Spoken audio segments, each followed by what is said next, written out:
नमस्कार। अंतर्राष्ट्रीय खबरों के हमारे इस खास कार्यक्रम में आपका स्वागत है। मैं हूं चंद्रशेखर जोशी। इस कार्यक्रम में हम आपको इस वक्त की बड़ी अंतर्राष्ट्रीय खबरें बताते हैं, साथ ही दो बड़ी खबरों पर अपने विशेषज्ञ मेहमान के साथ चर्चा भी करते हैं। आज हम गाजा को लेकर इजराइल की नई रणनीति और ट्रंप की भारत को लेकर टैरिफ नीति से वैश्विक हलचल पर चर्चा करेंगे और कार्यक्रम के अंत में इस वक्त की कुछ और महत्वपूर्ण अंतर्राष्ट्रीय खबरें आपको बताएंगे। लेकिन आइए सबसे पहले आपको दिखाते हैं इस वक्त की अंतर्राष्ट्रीय हेडलाइंस। नेतन्याहू के गाजा प्लान पर पश्चिम की तीखी प्रतिक्रिया। बेल्जियम ने राजदूत को किया तलब। यूएन और ईयू ने कहा फैसले पर तुरंत करें पुनर्विचार। हमास ने बताया बंधकों को भेंट चढ़ाने वाला कदम।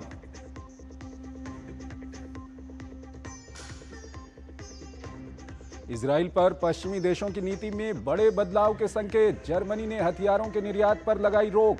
जर्मनी के चांसलर ने गाजा योजना पर उठाया सवाल। पूछा क्या ऐसे होगा हमास का असैन्यीकरण। प्रधानमंत्री नरेंद्र मोदी और रूस के राष्ट्रपति व्लादिमीर पुतिन के बीच फोन पर बात। पुतिन ने पीएम मोदी को यूक्रेन के ताजा हालात की दी जानकारी। पीएम मोदी ने शांतिपूर्ण समाधान के भारत के पक्ष को दोहराया।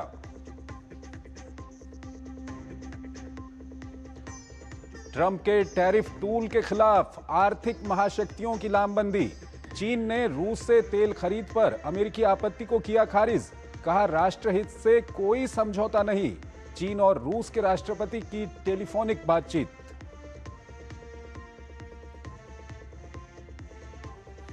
बलूचिस्तान में विद्रोहियों की ताकत के आगे बेबस पाकिस्तान। गोलबंदी को तोड़ने के लिए बढ़ाई बंदिशें। 3 हफ्ते के लिए काटा मोबाइल इंटरनेट। मानवाधिकार संगठनों ने उठाए सवाल।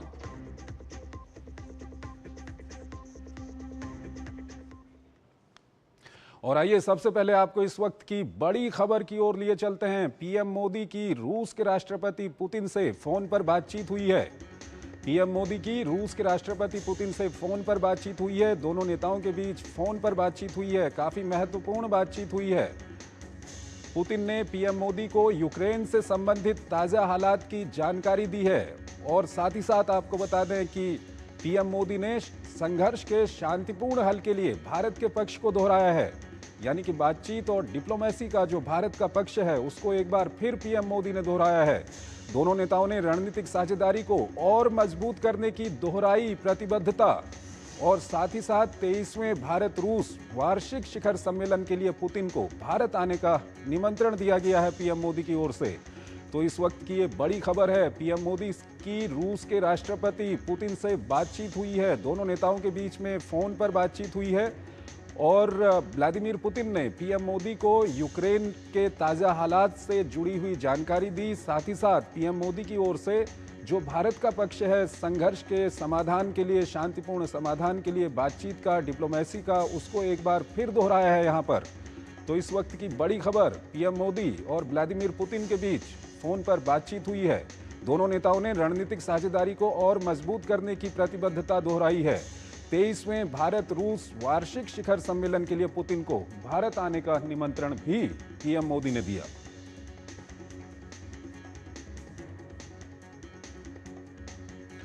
तो इस वक्त की बड़ी खबर, दोनों नेताओं के बीच फोन पर बातचीत हुई है। काफी महत्वपूर्ण ये बातचीत हुई है पीएम मोदी और रूस के राष्ट्रपति व्लादिमीर पुतिन के बीच में। और जो हमें जानकारी मिल रही है उसके अनुसार रूस के राष्ट्रपति व्लादिमीर पुतिन ने पीएम मोदी को यूक्रेन के ताज़ा हालात की जानकारी दी है और यूक्रेन को लेकर के जो कुछ भी हलचल हो रही है उसकी जानकारी पीएम मोदी को दी है। साथ ही साथ पीएम मोदी ने इस संघर्ष के समाधान के लिए जो भारत का पक्ष है, जिसको बार बार पीएम मोदी की ओर से दोहराया गया है डिप्लोमेसी और बातचीत के लिए, उसको एक बार फिर दोहराया है। तो इस वक्त की ये बड़ी खबर। और आइए अगली खबर की ओर आपको लिए चलते हैं। इजराइल ने गाजा को लेकर अब नई रणनीति बना ली है। प्रधानमंत्री बेंयामिन नेतन्याहू की युद्ध कैबिनेट ने इजराइल के इस प्रस्ताव को मंजूरी भी दे दी है। इस नई रणनीति के तहत इजराइल अब पूरी गाजा पट्टी पर कब्जा करेगा। इजराइल के इस फैसले की इजराइल में भी आलोचना हो रही है। आइए आपको इस नई रणनीति और इसके विभिन्न पहलुओं को लेकर एक रिपोर्ट दिखाते हैं। फिर इस रणनीति की व्यावहारिकता पर अपने विशेषज्ञ मेहमान के साथ चर्चा भी करेंगे। रिपोर्ट देखिए। गाजा में करीब 22 महीने से जारी जंग और भी भीषण रूप लेने जा रही है। इजराइल की कैबिनेट ने प्रधानमंत्री बेंजामिन नेतन्याहू के गाजा शहर पर पूर्ण नियंत्रण की योजना पर मुहर लगा दी है। प्रधानमंत्री कार्यालय की तरफ से जारी बयान में कहा गया है कि इजरायली सेना गाजा शहर पर नियंत्रण करने की तैयारी करेगी और साथ ही युद्ध क्षेत्रों के बाहर नागरिक आबादी को मानवीय सहायता भी मुहैया कराएगी। कैबिनेट के फैसले से पहले नेतन्याहू ने कहा था कि इजराइल गाजा पर पूर्ण नियंत्रण जरूर हासिल करना चाहता है, लेकिन उस पर शासन करने का कोई इरादा नहीं है। सुरक्षा कैबिनेट ने युद्ध समाप्ति के लिए 5 सिद्धांतों पर जोर दिया है। इनमें हमास का निरस्त्रीकरण, सभी जीवित और मृत बंधकों की वापसी, गाजा पट्टी का असैनिकीकरण, गाजा पट्टी में इजरायली सुरक्षा नियंत्रण, एक अलग वैकल्पिक नागरिक प्रशासन की स्थापना जिसमें ना तो हमास और ना ही फिलिस्तीनी प्राधिकरण शामिल हो। नेतन्याहू का कहना है कि इजराइल अपने इर्द गिर्द एक सुरक्षा दायरा चाहता है। फिलिस्तीनी क्षेत्र को अरब बलों को सौंपना चाहता है जो इजराइल की सुरक्षा को चुनौती दिए बिना उचित तरीके से इसका संचालन करेंगे। उनका कहना है कि गाजा में हमास की मौजूदगी के होते ऐसा होना संभव नहीं है। पिछले महीने इजरायली सेना ने गाजा पट्टी के 75% हिस्से पर नियंत्रण हासिल करने का दावा किया था। इस योजना को लेकर गुरुवार की बैठक से पहले सेना प्रमुख इयान जमीर और प्रधानमंत्री नेतन्याहू के बीच मतभेद की खबरें इजरायली मीडिया में छाई हुई थी। खबरों में कहा गया कि सैन्य नेतृत्व गाजा के उन इलाकों पर कब्जा करने के विचार से सहमत नहीं है जहां इजराइल का पहले से नियंत्रण नहीं है।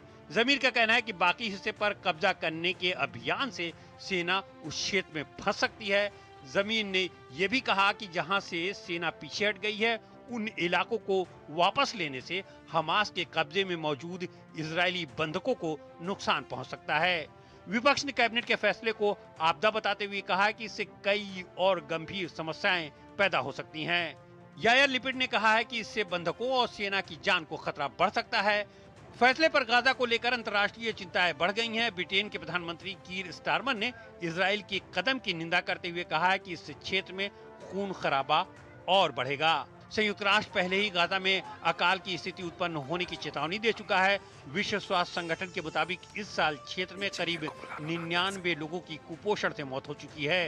पिछले महीने इजराइल ने गाजा में सहायता पहुंचाने पर लगे प्रतिबंधों में आंशिक ढील दी थी। हालांकि एजेंसियां इसे पर्याप्त नहीं मानती हैं।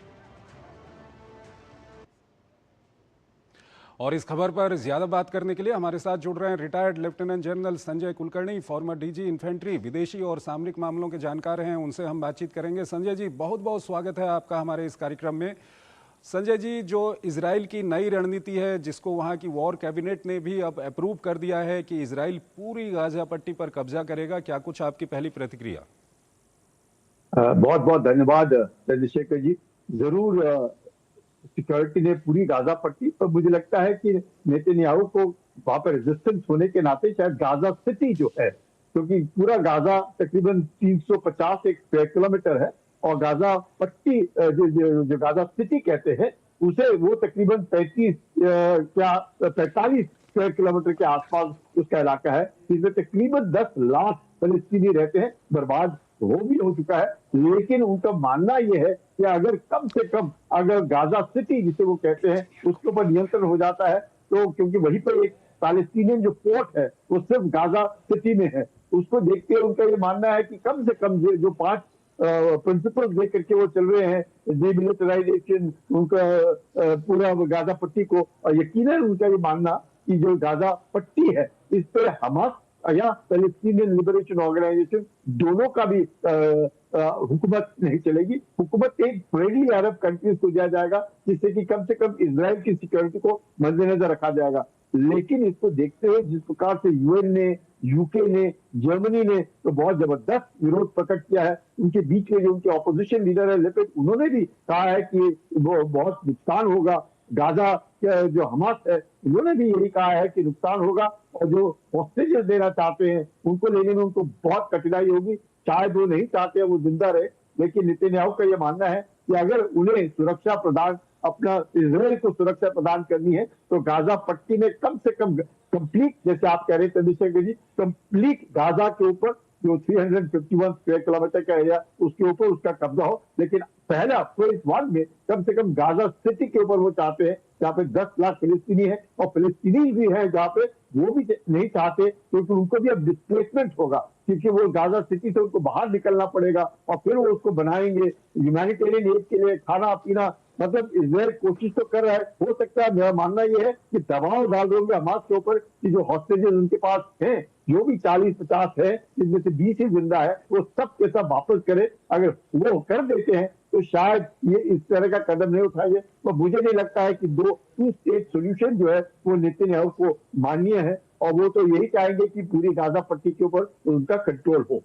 संजय जी, इस सब के बीच जो इजराइल की शर्तें हैं, जिसमें इजराइल कहता है कि हमास को पूरी तरह से वहां पर असैन्यीकरण हो, गाजा के अंदर पूरी तरह से हमास हथियार छोड़ दे, तो ऐसा तो कहीं होते हुए अब दिखता नहीं। तो इसका मतलब क्या ये माना जाए कि अभी शांति की राह दूर दूर तक दिखाई नहीं देती वहां पर?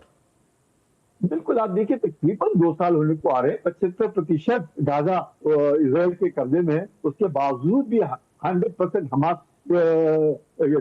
चाहे उसको होते वेपनाइज है, अभी हमास के लोग हैं उधर जो लड़ रहे हैं। अभी 40 लोग मर गए हैं, तकरीबन 61,000 लोग तो मानना है कि मर गए, पता नहीं कितने मर गए होंगे, हो सकता है लाख से ज्यादा मर गए हो। लेकिन ऐसे हालात में मुझे नहीं लगता कि हमास जो है एक आतंकी संगठन भी है और दूसरा उसका गवर्नेंस भी है, और जो 2007 से लगातार इतने सालों से गवर्न कर रहा है, तो उनका पकड़ जो है फलस्तीनियों के ऊपर बहुत मजबूत होने के कारण ये स्थिति पैदा हो रही है। चाहे ऑफकोर्स इजराइल चाहेगा कि इनको डिसआर्म किया जाए, पूरा जोन डीमिलिटराइज किया जाए, गाजा पट्टी के वो उनका सिक्योरिटी हो, मुश्किल लगता है। आप बिल्कुल ठीक कह रहे हैं चंद्रशेखर जी, समय बहुत कठिन है, चैलेंजिंग है, तो देखते हैं कहां तक इजराइल क्या उसको कहते हैं सक्सेस पाता है। क्योंकि अमेरिका ने तो बिल्कुल ही छोड़ दिया है और ये कहा है कि इजराइल की मर्जी है, जो करना चाहे वो कर सकता है। संजय जी, इस सब के बीच नेतन्याहू ये कहते हैं कि हम पूरी गाजा पट्टी को डिमिलिटराइज करना चाहते हैं और उसके बाद हमास भी वहां पर नहीं रहेगा, जो फिलिस्तीनी अथॉरिटी है वो भी वहां पर नहीं रहेगी, हम इसको गाजा पट्टी को अरब लोगों को सौंप देंगे। तो ये कितना व्यवहारिक लगता है? बहुत मुश्किल है, बिकॉज डिसआर्मामेंट, डीमिलिटराइजेशन, कंप्लीट कंट्रोल किसी एक फ्रेंडली अरब स्टेट को देना, वो कौन फ्रेंडली होंगे वो भी नहीं मालूम है, कि इजिप्ट होगा या जॉर्डन होगा या कौन होगा ये भी नहीं मालूम है, या कंप्लीट यूरोप होगा, किसके पास हथियार होंगे। बहुत कठिन है इस तरह का, क्योंकि लगातार देख रहे कि पीएलओ और हमास की भी नहीं बनती है। पीएलओ तो वेस्ट बैंक में है, हमास गाजा पट्टी में है, दोनों की भी नहीं बनती है, और उन्होंने कहा दोनों को ही नहीं देना है, किसी थर्ड पार्टी को देना है। ठीक है संजय जी, अंतिम सवाल आपसे जानना चाहेंगे। एक नेतन्याहू के ऊपर आरोप लग रहे हैं कि नेतन्याहू ये जो कुछ भी कर रहे हैं वो अपनी सरकार को बचाने के लिए, अपनी कुर्सी को बचाने के लिए वो कर रहे हैं, और साथ ही साथ अगर हम वहां पर देखें तो नेतन्याहू के खिलाफ भी उनके जो विपक्षी हैं और देश के अंदर भी काफी ज्यादा गुस्सा है, और साथ ही साथ इजरायली फोर्सेज की, इजरायली आर्मी की बात करें तो वहां भी कहीं ना कहीं वॉर फटीग दिखाई दे रहा है, इस तरह की आवाजें उठ रही हैं। तो ये कितनी चिंता पैदा करता है नेतन्याहू के लिए? देखिए, जरूर नेतन्याहू जी के ऊपर प्रेशर जरूर है, इसमें कोई शक नहीं, पर लेकिन उनका जो सोच है, ये सोच उनकी शुरुआत से रही है। मैं कहूंगा पिछले 20-25 साल से सोच है कि वो टू स्टेट सोल्यूशन के लिए वो जाना नहीं चाहते हैं। वही चाहते हैं कि गाजा पट्टी में कम से कम जो शांति, अगर इजराइल अपने आप को फील सिक्योर चाहता है तो गाजा पट्टी जो है उसमें उनका ही कंट्रोल होगा, वो नहीं चाहते कोई और। अब उन्होंने बात कही है कि थर्ड फ्रेंडली नेशन, बस हमास भी नहीं होगा, ये भी नहीं होगा, फ्रेंडली अरब कंट्रीज में से कोई अगर लेना उनको वो देना चाहेंगे जो उनके हित में हो। तो मुश्किल है, इतना आसान नहीं, क्योंकि दूसरे अरब देश भी इसमें भाग लेना शायद पसंद ना करें। ठीक है, बहुत बहुत शुक्रिया सर आपका, आप हमारे इस कार्यक्रम में जुड़े और इस महत्वपूर्ण विषय पर आपने अपना महत्वपूर्ण विश्लेषण हमारे दर्शकों के सामने रखा। हमको यहाँ पर एक छोटा सा ब्रेक लेना है, एक छोटा सा ब्रेक लेते हैं, उसके बाद एक और महत्वपूर्ण खबर। मम्मी, भूख लगी। ये 1 मिनट में नहीं 4 मिनट में आएगा। थोड़ा वक्त लगेगा पर सेहत को पाएगा। NDH सूजी वर्मिसेली पर सबका दिल आएगा। NDH सूजी वर्मिसेली, सेहत भी स्वाद भी। ये विशाल है ना? इसका सब प्रॉपर चलता है। कल उसके बैंक अकाउंट में 15,000 रुपए का फ्रॉड हुआ है, पता है? इसको तो कोई टेंशन ही नहीं होती है, देखना। टेंशन क्यों? मेरी कोई गलती नहीं थी। फिर भी फ्रॉड होने पर मैंने तुरंत बैंक को इन्फॉर्म कर दिया। आरबीआई कहता है अगर आपके अकाउंट से किसी ने धोखे से पैसे निकाले हैं तो बैंक को जल्द से जल्द इन्फॉर्म कीजिए। 3 दिन के अंदर इन्फॉर्म किया तो कोई नुकसान नहीं होगा। जितना लेट करोगे उतना ज्यादा नुकसान। और सुन, सब चलता नहीं है, प्रॉपर चलाना पड़ता है। आरबीआई कहता है जानकार बनिए, सतर्क रहिए। जब धरती चीर कर निकलता है लोहे का पत्थर और मिलता है मोंगिया के जोश से, फिर तपता है, पिघलता है और बनता है फौलाद। अब होता है सरिया सारी खूबियों के साथ। मोंगिया स्टील, मजबूत देश का मजबूत सरिया। जब मंगला जी की किडनी का ऑपरेशन हुआ तो पॉलिसी बाजार की टीम ने हॉस्पिटल पहुंचकर 18 लाख रुपए का क्लेम अप्रूव करवाने में पूरी हेल्प की। बीमारी में हेल्थ इंश्योरेंस ही काम आएगा। पॉलिसी बाजार पर 1 करोड़ का हेल्थ इंश्योरेंस सिर्फ 360 रुपए महीने से शुरू। शादी का किचन महके जहां, गोल्डी किचन किंग मसाले हो वहां। गोल्डी लाई है फ्रेश लॉक टेक्नोलॉजी जो रखे मसालों को हर समय फ्रेश। स्वागत है आपका। ब्रेक के बाद अगली खबर की ओर आपको लिए चलते हैं। अमेरिका के राष्ट्रपति डोनाल्ड ट्रंप द्वारा भारत पर लगाए गए भारी भरकम टैरिफ यानी कि आयात शुल्क पर भारत के कड़े रुख के बाद राष्ट्रपति ट्रंप का जवाब आया है। ट्रंप का कहना है कि मामला सुलझने तक भारत से कोई व्यापार वार्ता नहीं होगी। वहीं भारत के समर्थन में ब्राजील, रूस, इजराइल और चीन जैसे देश खुलकर सामने आ गए हैं। आइए आपको एक रिपोर्ट दिखाते हैं, उसके बाद अपने विशेषज्ञ मेहमान से जानने की कोशिश करेंगे कि ट्रंप के जवाब के मायने क्या हैं। डोनाल्ड ट्रंप की विजेता बनने की चाहत ने वैश्विक अर्थव्यवस्थाओं को जोखिम में डाल दिया है, लेकिन ट्रंप हैं कि टैरिफ का ट्रिगर छोड़ने को तैयार नहीं है। मनमाफिक समझौता नहीं करने वाले देशों पर मनमाने ढंग से टैरिफ ठोककर व्यापार युद्ध को हवा दे रहे हैं। मुनाफे के लालच में दोस्त और दुश्मन का भेद भी जाता रहा। जब भारत ने अपने राष्ट्रीय हितों से समझौता करने से इनकार कर दिया तो ट्रंप ने 25% का अतिरिक्त टैरिफ लगाकर समझौते को और उलझा दिया। ट्रंप भारत पर 25% का टैरिफ पहले ही लगा चुके हैं। भारत ट्रंप के इस फैसले को पूरी तरह अनुचित, अन्यायपूर्ण और असंगत बता चुका है, लेकिन ट्रंप भारत पर अधिकतम दबाव का भरसक प्रयास कर रहे हैं। अब ट्रंप कह रहे हैं कि टैरिफ का मामला सुलझने तक भारत के साथ व्यापार वार्ता की कोई संभावना नहीं है। अमेरिका ने रूस से तेल खरीदने के कारण भारत पर भारी टैरिफ थोपा है। अमेरिका के इस रुख से रूस भी भड़का हुआ है। क्रेमलिन ने अमेरिका के इस कदम को अवैध बताते हुए कहा कि किसी भी देश को रूस के साथ व्यापार करने से रोकना गलत है। क्रेमलिन ने स्पष्ट किया कि संप्रभु देशों को अपने व्यापारिक साझेदार चुनने का अधिकार है। टैरिफ पर अमेरिका से दो हाथ करने वाले चीन को भी दूसरे देशों पर ट्रंप का टैरिफ अटैक पसंद नहीं है।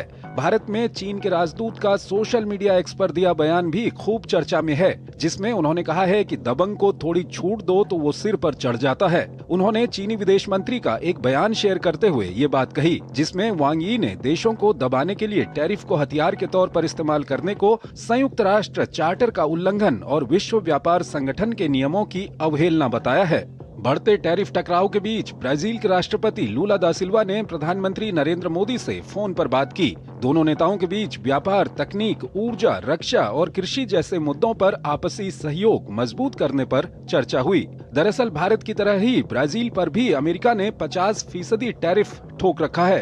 हालांकि ट्रंप ने इसका कारण ब्राजील के पूर्व राष्ट्रपति जेर बोल्सोनारो पर चलाए जा रहे मुकदमे को बताया है, लेकिन दोनों नेताओं के बीच पिछले महीने रियो डी जेनेरो में आयोजित हुए ब्रिक्स सम्मेलन के दौरान भी तीखी नोकझोंक देखने को मिली थी। इसके बाद ट्रंप ने ब्राजील पर टैरिफ का जाल फेंक दिया। लूला ट्रंप पर भड़के हुए हैं। बुधवार को उन्होंने ट्रंप के साथ बातचीत का प्रस्ताव ठुकरा दिया था। उन्होंने कहा था कि टैरिफ पर ट्रंप से बातचीत करने के बजाय पीएम मोदी और शी जिनपिंग जैसे नेताओं से बातचीत करना चाहेंगे। वहीं इजरायली प्रधानमंत्री नेतन्याहू ने अमेरिकी टैरिफ के खिलाफ भारत का समर्थन करते हुए भारत को खास देश बताया है।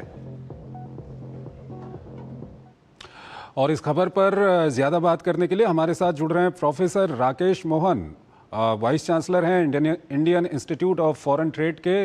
राकेश मोहन जी, बहुत बहुत स्वागत है आपका हमारे इस कार्यक्रम में। राकेश मोहन जी, 2-3 काफ़ी महत्वपूर्ण सवाल मुझे आपसे पूछने हैं, संक्षेप में बताइएगा हर सवाल का जवाब। पहला सवाल ये है कि ट्रंप साहब जो जवाब दे रहे हैं, उनका कहना है कि पहले मामला सुलझ जाए, उसके बाद हम ट्रेड डील पर बातचीत करेंगे। इसके क्या मतलब इसका समझा जाए? देखिए, ट्रंप साहब की पर्सनैलिटी का एक सबसे बड़ा एट्रीब्यूट ये है कि he has been very very erratic in whatever he is doing. तो वो जो कहते हैं वो हर बार बदल देते हैं।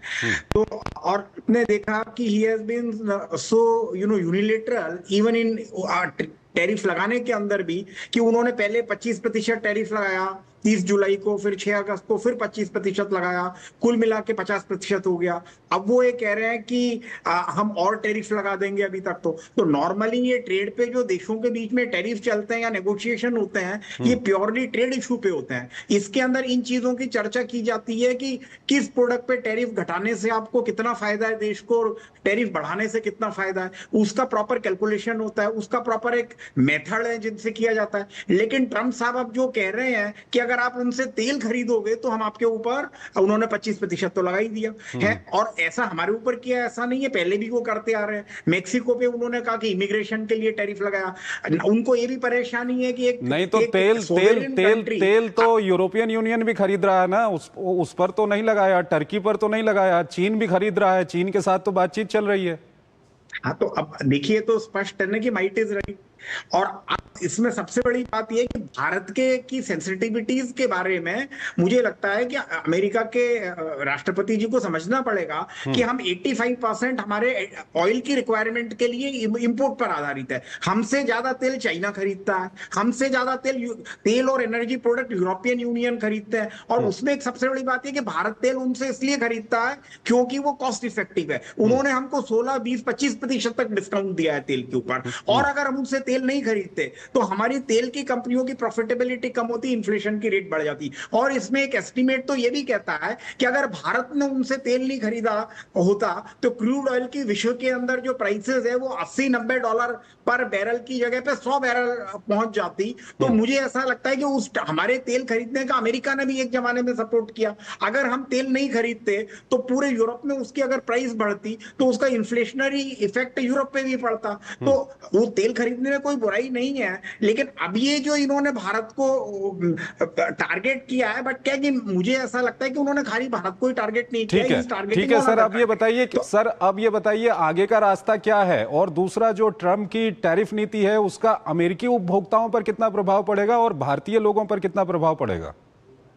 देखिए, अमेरिकी उपभोक्ताओं पे तो इसका निश्चित रूप से प्रभाव पड़ेगा, क्योंकि ट्रंप साहब का ये मानना है कि he goes on A theory which is 100 year old and even more. तो उनका ये मानना है कि जिसको मर्केंटलिस्टिक थ्योरी कहते हैं कि ट्रेड डेफिसिट कम होना चाहिए, ट्रेड सरप्लस ज्यादा होना चाहिए। टैरिफ लगा दोगे तो अमेरिका में मैन्युफैक्चरिंग बढ़ जाएगी, अंडरस्टैंडिंग वेरी वेल कि जिन प्रोडक्ट पे वो टैरिफ लगा रहे हैं, मान लो जैसे हमारे यहाँ पे टेक्सटाइल प्रोडक्ट्स हैं, 25 मतलब आपने ये लगाया, उसके बाद के अंदर अपेरल है और उसके 11% ऑलरेडी एमएफएन है, 61% की रेट हो गई है।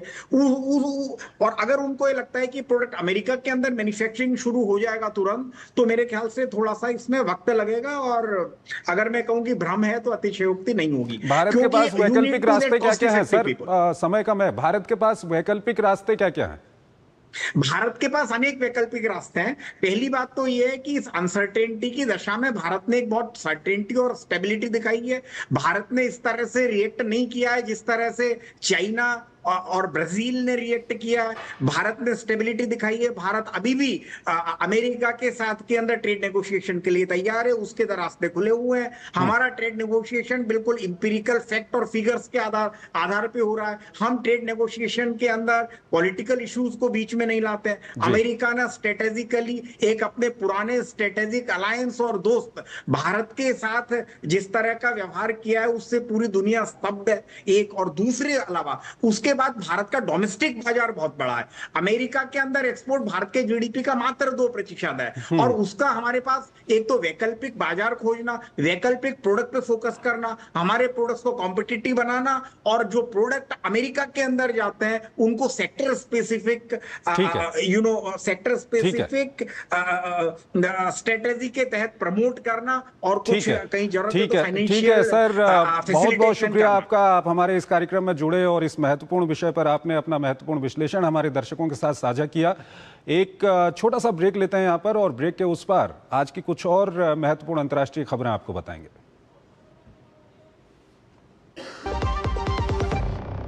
जब खुले खुशियों का खजाना, कश्मीरी पुलाव या हो बिरयानी खाना, जब भाई बहन को हो खुशियाँ मनाना, यही तो है MDH केसर का बहाना। MDH शुद्ध केसर, खुशबू ऐसी जो दिल जीत ले। मेरी पसंद, मेरी पसंद, मेरी पसंद, मेरी पसंद, हमारी पसंद, हम सबकी पसंद। मजबूत देश का मजबूत सरिया मोंगिया स्टील। डॉक्टर दादू, ये प्रीमियम क्या होता है? बेटा प्रीमियम मतलब समझ लो पेट्रोल। जब तक कार में पेट्रोल है तब तक कार चलेगी, पेट्रोल खत्म कार स्टॉप। पर पापा इस बार पेट्रोल खत्म होने पर भी कार चलती रहेगी। वो कैसे? LIC के जीवन लाभ में प्रीमियम पेमेंट हो जाए स्टॉप, पर पॉलिसी के फायदे चलते रहते हैं। मतलब अब लाइफ की गाड़ी चलेगी नॉन स्टॉप। LIC हर पल आपके साथ। सुन, तो अपने बैंक अकाउंट की जानकारी दे, कुछ लोग पैसे भेजेंगे, फिर कमीशन के पैसे काट के बाकी उनके बताए गए बैंक अकाउंट में भेज देना। अरे फंसेंगे आप भाई साहब, ऐसों को मनी म्यूल कहते हैं। देखिए सावधान रहिए, कुछ अपराधी तत्व कमीशन का लालच देकर अवैध धन का हेरफेर करने के लिए आपके खाते का दुरुपयोग कर सकते हैं। ये गैर कानूनी है, जेल हो सकती है आपको। ये देखिए फंस गए ना। याद रहेगी आपकी राय। अरे तो इसी बात पे हो जाएगी कटिंग चाय। शादी का किचन महके जहां, गोल्डी किचन किंग मसाले हो वहां। गोल्डी लाई है फ्रेश लॉक टेक्नोलॉजी, जो रखे मसालों को हर समय फ्रेश। स्वागत है आपका। ब्रेक के बाद अंतर्राष्ट्रीय खबरों के हमारे इस कार्यक्रम को हम यहीं पर खत्म करते हैं, लेकिन जाते जाते आपको छोड़ जाते हैं आज की कुछ और महत्वपूर्ण अंतर्राष्ट्रीय खबरों के साथ। आप इन खबरों को देखिए और हमारी पूरी टीम को इजाजत दीजिए। नमस्कार।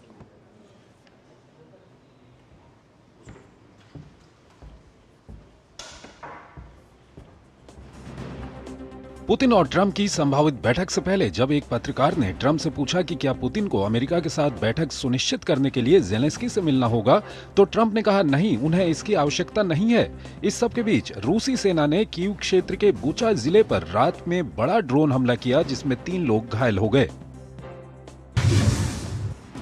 पाकिस्तान ने अशांत दक्षिण पश्चिमी प्रांत बलूचिस्तान में मोबाइल फोन डेटा सेवाओं को 3 हफ्तों के लिए निलंबित कर दिया है, ताकि हाल के हमलों में वृद्धि के पीछे छिपे अलगाववादी विद्रोहियों के बीच संचार को अवरुद्ध किया जा सके। दरअसल अलगाववादियों ने हाल के महीनों में पाकिस्तानी सेना पर हमले तेज कर दिए हैं और पाक सेना ने यहां विद्रोहियों के खिलाफ एक बड़ा अभियान शुरू किया है। चीन ने फिलीपींस के राष्ट्रपति फर्डिनेंड मार्कोस जूनियर की भारत दौरे के दौरान दिए गए एक बयान के लिए तीखी आलोचना की है।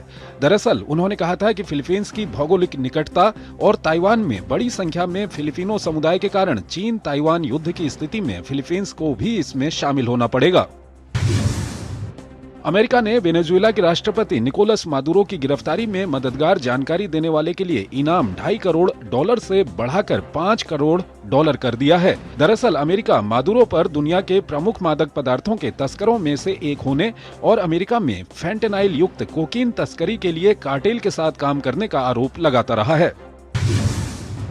अमेरिकी उपराष्ट्रपति JD वैंस शुक्रवार को ब्रिटिश विदेश मंत्री डेविड लेमी के साथ बैठक के साथ यूनाइटेड किंगडम की अपनी यात्रा की शुरुआत करेंगे। इस बैठक में ब्रिटेन और उसकी सत्तारूढ़ लेबर पार्टी की वैंस द्वारा तीखी आलोचना के बीच संबंधों को नई दिशा देने की कोशिश होगी।